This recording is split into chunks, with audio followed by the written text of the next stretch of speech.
It was a hot Sunday afternoon. Lola had gone to the market with Temi for restocking. Ptolemy stayed behind to clean and rest. She wore a short gown and sat under the fan, flipping through her English textbook. The house was quiet. Then David came home. He smiled at her and sat beside her. This time she didn't stand up. This time, when his hand touched her, she didn't pull away. He leaned forward and kissed her. There was no force, no begging, no pressure. Only two people lost in the hunger they had tried for too long to silence. That afternoon, they made out. It was quick, silent, clumsy. When it was over, she sat quietly, legs tucked under her, staring at the floor. David said nothing. He got up, put on his shirt, and left the house again, like nothing had happened. The city is not like the village, my daughter. Men there have sugar-coated tongues, and some women have eyes like serpents. Remember the daughter of Mama Iabo who went and returned with a child but no father? Don't bring shame to my old age. Above all, respect your sister. She is now your second mother.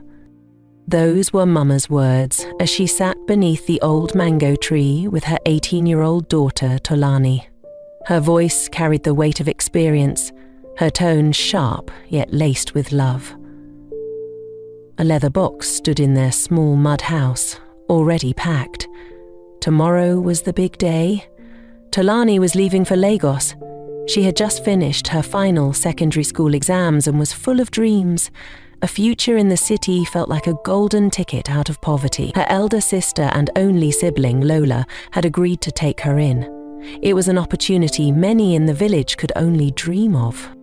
"Mama, I hear you," Tolani replied with a smile. "I'll be of good behaviour. I promise not to bring shame." "Good. Your sister worked hard to become who she is. She agreed to take you in because she wants you to be better than me, better than this life. Help her in the house, keep away from trouble, and above all, don't forget where you're coming from." That night, sleep didn't come easily. Tolani lay on her mat, staring at the ceiling as her mind played scenes of city life. Her heart was full of anticipation. She thought of Kayode, her secondary schoolmate and boyfriend whom she loved deeply. She had told him 3 days earlier that she was relocating to Lagos, and though the news came as a shock to him, he had accepted it in good faith. That day, they made love again, just like they always did, using protection. Early the next morning, just before sunrise, Tolani hugged her mother tightly as she sobbed gently at the bus park. She boarded the bus to Lagos and the journey began. The journey from Oyo to Lagos was long, dusty and noisy, but Tolani enjoyed every bit of it. By afternoon, the bus reached the chaotic Oshodi terminal. The moment the door opened, a familiar voice pierced through the chaos. Tolani, standing just outside the crowd, was Lola, her elder sister. She rushed toward Tolani, wrapped her arms around her and exclaimed, "Ah, see this small girl, you've grown, oh! Welcome to Lagos, my dear." They took a taxi to Surulere, where they lived in a small room and parlour, self-contained apartment. Tolani couldn't contain her joy, but she had no idea what was ahead, no idea how soon her promise would be tested. Before Tolani joined them, the house was always in motion, like a spinning top that never stopped. Lola ran a modest but growing business in the open market. She sold everything from ladies' handbags and shoes to second-hand clothes and cosmetics. It wasn't glamorous, but it paid the bills. Her stall was always loud and busy, with women haggling prices and shouting over one another. Her 1-year-old baby girl, Temi, often stayed strapped to her back as she stood under the blazing Lagos sun from morning till evening. Her husband, David, was a taxi driver, a man of few words and steady routines. He usually left the house as early as 5:30 a.m., then returned around 8 a.m. to take Lola to her stall before hitting the road again. Then he returned late in the evening, smelling of sweat and traffic fumes, often too tired to do more than bath, eat and sleep. They were not rich, but they were content. When Tolani joined them, things shifted, but in a good way. She blended in like a missing puzzle piece, quiet, respectful, and eager to please. She instantly became Lola's pride. After settling in, Lola sat her down one evening and said, "You'll write jam next year. You'll be the first to enter university in this family. I don't want you to waste this chance." The very next day, Lola came home with 2 brown paper bags. Inside were past questions, notebooks, and 3 textbooks. She also bought a simple reading lamp. "You'll study here in the house," she told her. "Don't let housework distract you too much. I'll balance things." True to her word, Lola made sure Tolani had enough time to study. In the mornings, while Lola prepared for the market, Tolani sat at the edge of the dining table, poring over questions and scribbling in her notes. Sometimes, when the market was unusually busy or when Lola received large orders from customers online, she needed to go early. On those days, baby Temi would be left in Tolani's care. Tolani helped sweep the house, cooked when her sister was too tired, and even assisted in sorting stock. Everything was moving on smoothly until things began to change. Their apartment was a room and parlour self-contained apartment no more. The bedroom belonged to Lola and her husband David. The parlour, where Tolani slept on a small mattress laid out each night, doubled as living room by day and her sleeping space by night. Every night when the couple made out, Tolani heard the sounds from them. At first it was just faint whispers, soft, muffled sounds drifting from the bedroom into the darkened parlour where Tolani lay. Some nights it started with laughter, then the bed would creak, a muffled giggle, the slap of skin, then moaning. First hers, then his, rhythmic, intense, unavoidable. Tolani would press her pillow to her ears, but the moans slipped through like smoke. She would close her eyes tight, but the heat kept spreading through her body. She began to remember her boyfriend Kayode and how well he made her feel when they made out. He had been her first kiss, her first secret.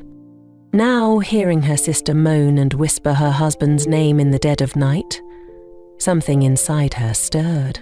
The urge for affection came back. She hated it, fought it, but it grew stronger each night. She tried to distract herself during the day, reading, cooking, doing other house chores, but at night, when the lights went off, it returned. Quietly, boldly, shamefully. Lola, in her usual loving nature, had no idea. She saw Tolani as a baby sister, a girl who needed care, comfort, and support. And in her desire to make her feel special, she began to buy her little things from the market: slippers, perfume, lip gloss, and clothes. Some were modest, long skirts and simple blouses, but others were trendier. Tight jeans, crop tops, and short gowns with bright prints and off-shoulder designs. To Lola, it was nothing, just a way to boost her sister's confidence and help her fit in with city girls. After all, she was young and beautiful. She trusted her husband completely. He had never given her a reason not to. But little did she know what harm she was bringing to her family. Unknown to her, her husband had begun to notice Tolani and how beautiful she looked in those beautiful dresses. At first it was subtle, a glance that lingered just a second longer than it should, a comment about how grown she looked. He would return from work, and as Lola ran to the kitchen to dish food, his eyes would flicker, just briefly, toward Tolani's chest if she happened to be wearing one of her new tops. He never said anything inappropriate, Tolani noticed. Sometimes, when she bent to sweep or leaned over to lift Temi, she would feel eyes crawling over her back. When she turned, he would be staring, calmly, shamelessly, before looking away like nothing happened. She avoided sitting too close. But desire is like smoke. It doesn't need permission to spread, and David was beginning to burn from within. His desire got the better of him, and he couldn't control it anymore. On a Wednesday morning, just like any other, the sun had barely risen when David drove his wife Lola to her stall in the market. It was routine. Every day he would drop his wife off, then spend the rest of the day working. But on this particular day, he had other plans. 2 hours later, the front door creaked open again.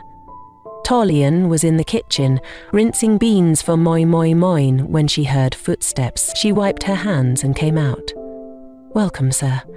You are back already?" she asked, not sensing anything. He smiled, locking the door gently behind him. "I just said let me rest small before heading back out. Hope you've eaten?" She nodded in affirmation. He walked past her slowly, eyes scanning the room as if searching for something. Something about him was off. "You're doing well," he said, stepping closer. "The house is always neat, food is always sweet, and you take care of Temmie like your own. Your sister is lucky to have you." "Thank you," she said, shifting uncomfortably. "I was even thinking," he continued, lowering his voice. "A girl like you, fine like this, your boyfriend back in the village must be missing you badly." She blinked, stunned. "I don't have a boyfriend." He chuckled. "You don't have to lie to me. I was once your age too, the way you carry yourself, and one can see you've been loved before." Talani's hands trembled slightly as she reached for the kitchen towel. She didn't like where this conversation was going. She gave a nervous laugh and turned back toward the kitchen. "I'll go and check the beans," she said as she walked into the kitchen and shut the door behind her. A second attempt came days later. That evening, Lola had received an urgent call from one of her wholesale suppliers and had rushed back to the market. David arrived home early and found Tolani alone, reading past questions. "You read too much," he said playfully, sitting across from her. "I want to pass jam," she replied without looking up. He smiled and leaned back in the chair. "Don't stress your brain too much. There are other ways to succeed." She ignored the comment. Then he said, "You know, your sister wasn't the first woman I loved, but I married her because she's loyal and hard-working." Then he moved closer to her. She didn't move, and she didn't resist when he gently brushed her hair from her face. It was wrong, but her body wasn't fighting. She pulled away suddenly and stood. "I want to sleep," she whispered. And that was the end of it, for that day. But things had already shifted. The wall between resistance and temptation was cracking. Night after night, the moans from the bedroom didn't just bother her anymore, they burned her. Her body ached with a need she was too ashamed to name. She wasn't proud of what happened next. It was a hot Sunday afternoon. Lola had gone to the market with Temmie for restocking. Ptolemy stayed behind to clean and rest. She wore a short gown and sat under the fan, flipping through her English textbook. The house was quiet. Then David came home. He smiled at her and sat beside her. This time she didn't stand up. This time, when his hand touched her, she didn't pull away. He leaned forward and kissed her. There was no force, no begging, no pressure. Only two people lost in the hunger they had tried for too long to silence. That afternoon, they made out. It was quick, silent, clumsy. When it was over, she sat quietly, legs tucked under her, staring at the floor. David said nothing. He got up, put on his shirt, and left the house again, like nothing had happened. Talani sat there, confused, angry, ashamed, but also surprised by how much she had wanted it. She had crossed a line she swore she never would. She knew it was wrong, but she could not deny the fire. What started as a single mistake became routine. David made a habit of dropping his wife at the market in the morning, helping her offload her goods with a cheerful kiss and a promise to return by nightfall. But instead of heading straight to the taxi park, he often drove back home. Talani would be waiting. Sometimes she pretended to resist. Other times she gave in before he even asked. They barely spoke afterward. No terms of endearment, no promises, just shared heat in silence. Then the awkward calm of strangers with a deadly secret. By sunrise, David would wash his face, grab his keys and head out for a reel, carrying passengers across the city like a man with nothing to hide. Neighbours suspected David knew routine and knew something fishy was going on, but none was bold enough to tell Lola. Madame Gold, the woman who lived in the apartment next to theirs, also saw what was going on. She was a middle-aged woman who worked from home as a digital marketer. She hardly missed anything that happened in the compound. She had lived long enough to know what was going on. "This girl will ruin that woman's home," she muttered, but she couldn't bring herself to say it directly. She feared being labelled a gossip, or worse, a homebreaker. So, she found another way. It was a Sunday evening. Lola stepped out to buy groceries down the street when Madame Gold called her into her apartment. At first, she introduced some of her products to her and encouraged her to patronize. Then she changed the topic subtly. "Please don't be offended, I just want to advise you like a big sister would." "It's about that, your sister. Talani. She's a fine girl, very fine and respectful too, but she's growing. And I've noticed she's always home, mostly idle. I think maybe you should send her to learn something. Hairdressing, tailoring, anything. Too much free time for a young girl like that is not good." There was a pause on the line. Lola smiled faintly. "Talani is not idle, Ma. She's preparing for her JAMB exam. That's why I kept her at home. I want her to focus and pass well." "I understand," Madame Gold said gently. "But even with exams, she can still learn a skill. My dear, sometimes we protect our home by acting early, even if we don't see the fire yet." Lola laughed, not mockingly, but with genuine confidence. "Don't worry, Ma. Ptolemy is not that kind of girl. She's like my only sister and sibling. I trust her. Besides, my husband too. He's a good man. There's nothing to worry about." Madame Gold murmured. "Okay, my sister. I've said my own."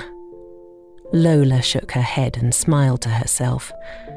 She saw the warning as paranoia, the kind old women offered when they watched too many Nollywood films. Talani was not like that. David was not like that. In her heart, her home was unshakable. But the affair continued. Sometimes in the morning, sometimes in the afternoon, always in secret. There were moments Ptolemy would stand before the mirror, her hands resting on her stomach, wondering if shame had a physical form.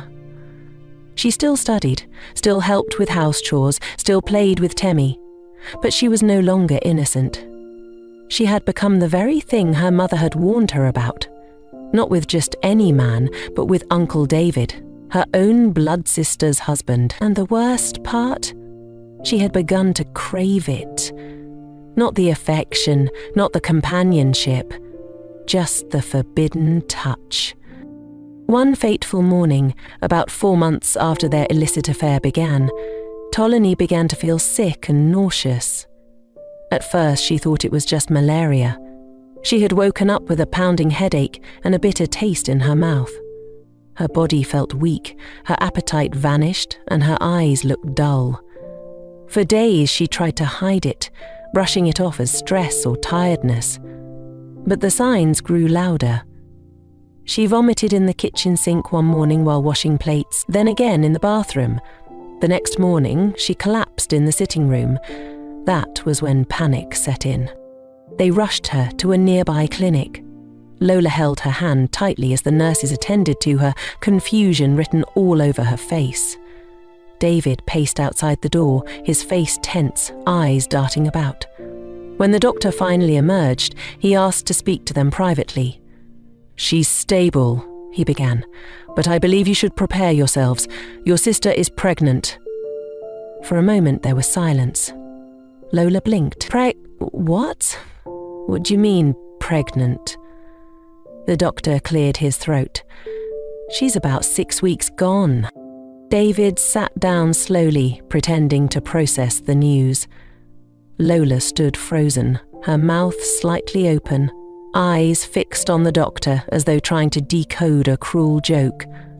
No, that's not possible, she whispered. She barely leaves the house. She doesn't even have friends in this area.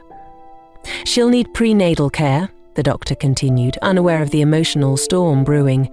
We'll also need to check her vitals regularly. For now, let her rest. They were given some medications, after which they headed home. The ride home was quiet. Back in the house, the questions came like bullets. Lola dropped her child and turned on her sister. Tolani, she said firmly, who got you pregnant? Tolani kept her eyes on the floor. Lola's voice trembled. You're carrying a baby, and you won't say who the father is? Still no answer. David, pretending to be furious, stood up and shouted, Are you out of your mind? You're living in someone's house, and you open your legs without even telling anyone who the father is. Do you want to disgrace your sister? Taliani flinched, but said nothing. Lola knelt in front of her, tears filling her eyes. Please, she begged, tell me the truth. I don't care if it's someone from the compound. I won't judge. I just want to know. Please, Tolani. But Tolani only shook her head slowly, tears rolling down her cheeks. She couldn't say it. Not because she didn't want to, but because the shame would burn through the walls of the house and destroy everything. David stood over her, his hand on his waist, eyes burning, not with anger, but fear. The next morning the house was heavy with silence.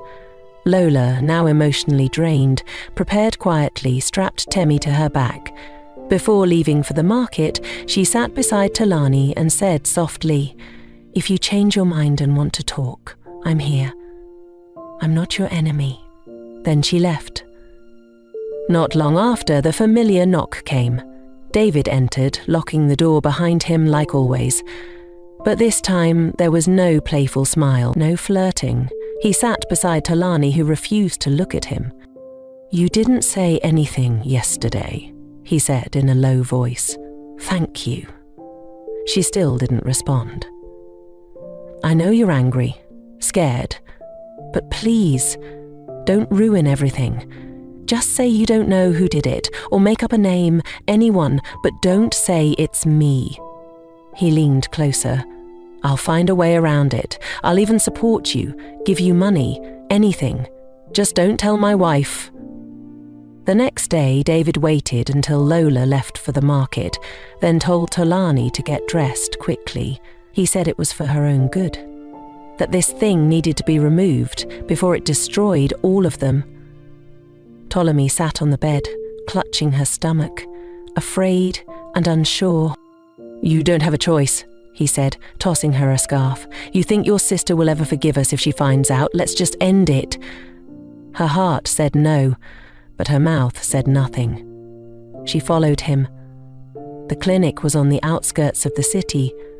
Small, hidden, no signboard. The nurse didn't ask too many questions, just gave her a form to sign and told her to lie on the metal bed. The procedure was quick, cold and mechanical, biddy comfort, no compassion. By the time David drove her home that evening, Ptolemy could barely walk. He helped her lie on her mattress in the parlour and said, Just rest, you'll be fine. Then he left, as though nothing had happened. That night, Ptolemy woke up drenched in sweat. The room spun. Her stomach cramped. Then she felt something warmth between her thighs. She pulled back the blanket and screamed. Blood. So much blood it soaked through the sheet, pooled on the floor and refused to stop. Her screams woke the entire house.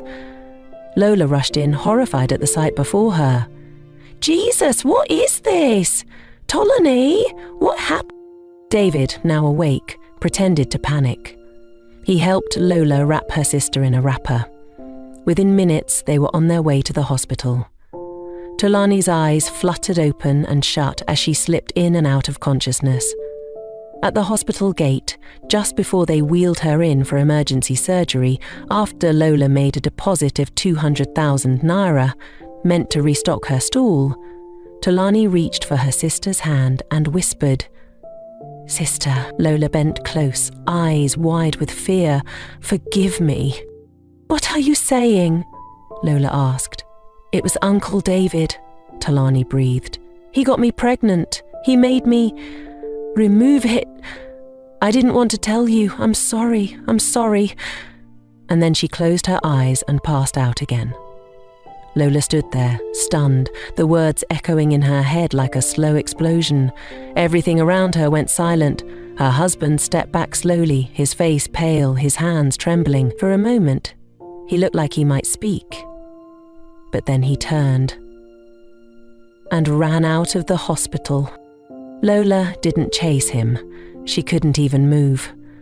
She collapsed on the plastic chair beside the emergency ward and buried her face in her hands, holding Temi close to herself. The betrayal burned more than any fire. Her own sister, her own husband, under her roof, behind her back. Tears poured freely as she replayed every moment. The trust, the laughter, the silence she never questioned. She had loved them both, and now they had torn her heart in two. Tolani spent 4 hours in surgery. The doctor came out with a heavy look. "We stopped the bleeding. It was close. She lost a lot of blood, but she'll survive. She is being transfused." Lola let out a shaky breath. Relief washed over her like rain on dry ground, but her heart remained heavy. 3 days later, Tolani opened her eyes. Lola sat beside her, silent, no longer the big sister full of jokes and affection, just a woman grieving the death of trust. Tolani tried to speak, but tears fell first. "I'm sorry," she whispered. Lola didn't answer, but she didn't leave either. She just reached out and held her hand. Questions for you, our viewers. Who do you think is truly to blame for everything that happened, Tolani David or both? Was Lola too trusting or simply careless? Should she have seen the signs? Do you think the neighbour, Madam Gold, made the right decision by keeping quiet to protect the home? If you were Lola, what would you do now?